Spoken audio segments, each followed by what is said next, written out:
हंसिनी কাহার চলি।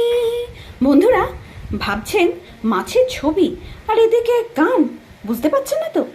বলছি, আজকে সকালবেলায় শীতের আমেজে হাজব্যান্ডকে বললাম চলো মাছ বাজারে যাব। আমি মাছ বাজারে যাই না, আজকে বললাম চলো।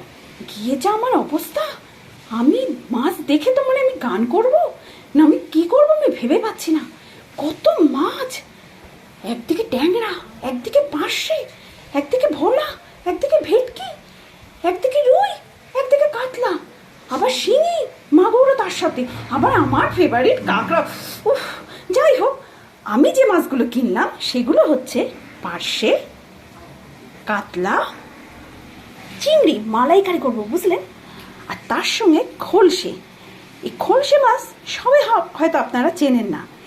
খলসে মাছ ভেজে, মিডিয়াম ভেজে, সর্ষে বাটা দিয়ে ঘন করে ঝোল করে, তাতে শেষে কাঁচা তেল, সর্ষের তেল আর সঙ্গে একটু ধনে পাতা কুচি দিয়ে গরম ভাতের সাথে খেলে যা লাগবে না,